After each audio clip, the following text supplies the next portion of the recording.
এমন অবস্থায় যখন জয় বাংলা স্লোগান হয় তখন এটা আমাদের আশঙ্কা সৃষ্টি করে যারা শেখ হাসিনার বৈধতা উৎপাদন করেছিল ভারতের সাথে মিলে তাদেরকে বিভিন্ন মামলায় জামিন দেওয়া হচ্ছে। সবাই যুদ্ধে গিয়েছিলাম, কিন্তু সেই যে আমাদের অধিকার এটা কিন্তু আমরা বুঝে পাইনি এবং পরবর্তীতে 24 আন্দোলনটা হয়েছিল একই কজে।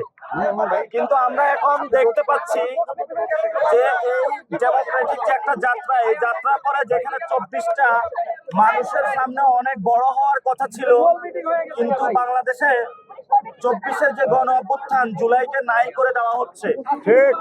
আপনি গতকালকে দেখবেন যে স্টেটমেন্টটি দেওয়া হয়েছে সেখানেও 24-এর কথা নাই, আজকেও কোথাও 24-এর কথা নাই। আমরা যেটা বলবো, যদি সংস্কার পার্লামেন্টে বাস্তবায়ন না হয় সেটা মাঠে গড়াবে এবং রাজনৈতিক ভাবে সেটার ফয়সালা হবে। বাংলাদেশে সংস্কার বিচার হতেই হবে। আপনারা দেখেছেন বিচারপতি মানিক, ইনু মেনন, যারা শেখ হাসিনার বৈধতা উৎপাদন করেছিল ভারতের সাথে মিলে তাদেরকে বিভিন্ন মামলায় জামিন দেওয়া হচ্ছে। 200-র বেশি সার্ভিস ও ফিচারে লেনদেনের সব বিকাশ অ্যাপে সম্ভব। গতকালকে শহীদ মিনারে জয় বাংলা স্লোগান দেওয়া হয়েছিল। আমাদের এখনো বিচার হয়নি যারা শহীদ ফ্যামিলি এবং আমাদের যারা আহত বাইরে রয়েছে তাদের এখন আমরা বিচার বুঝে পাইনি।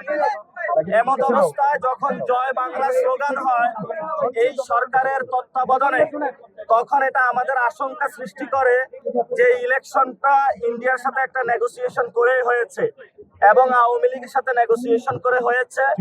ফলত আমরা সরকারকে আহ্বান জানাবো এই জায়গা থেকে সরে আসার জন্য। যদি সরকার এই স্ট্র্যাটেজি নিয়ে থাকে যে আওয়ামী লীগরাও মাঠে নামিয়ে দিয়ে অন্যদেরকেও মাঠে নামিয়ে দিয়ে আপনারা দুইজনে হলে গৃহযুদ্ধ করেন, আমরা সরকারের ওই ফাঁদে পা দিব না। আমরা সরকার যেহেতু দায়িত্ব নিয়েছে আইন শৃঙ্খলা বাহিনী দিয়ে যারা জয় বাংলা সন্ত্রাসী গোষ্ঠী আছে বাংলাদেশে তাদেরকে নিবৃত্ত করতে হবে। সরকারি দায়িত্ব নিয়ে সরকার যদি নেগোসিয়েশন করে তাদেরকে বলে দিবেন, যান আগের দিন বাগে খেয়ে ফেলছে, নেগোসিয়েশন হয়ে গেছে, এখন ক্ষমতায় আসছে, আপনাদের জয় বাংলা আপনারা রাখেন, এখন বাংলাদেশ জিন্দাবাদে চলবে। এজন্য সরকারকে আহ্বান জানাবো আওয়ামী লীগের বিচার এবং সংস্কার এই দুইটা বাংলাদেশে বাস্তবায়ন করতে হবে এবং যদি এটা না হয় আমাদের হয়তো আবার এই মাঠে নামতে হবে। এখনো অনেকেই বলে যে একটু ক্রিটিক করে যে তোমরা মাঠে যদি বলো তাহলে নামবে কিনা। মানুষ প্রস্তুত হয়ে আছে, সাইলেন্ট হয়ে আছে, জাস্ট কল হবে, মানুষ মাঠে নামার জন্য প্রস্তুত আছে। কারণ ইলেকশন ইঞ্জিনিয়ারিং হয়েছে। ইলেকশন পরবর্তীতে আমরা দেখলাম যে বিরোধী দল যখন সংসদে চুপ্পুর বিষয়ে কথা বলেছে সেখানেও তারা কথা রাখেনি, সংস্কার বিষয়ে তারা কথা শুনছে না। শহীদ মিনারে তারা হলো জয় বাংলা স্লোগানকে বৈধতা উৎপাদন করছে এবং আমরা আরো দেখছি ভারতীয় যে চুক্তিগুলো সে বিষয়ে তারা কথা বলছে না। তো তাহলে তো আমাদের রাজপথ ছাড়া কোনো উপায় নাই, আমাদের রাজপথে যেতে বাধ্য হবে। এখন আপনাদের সাথে কথা বলবেন আসিফ মাহমুদ।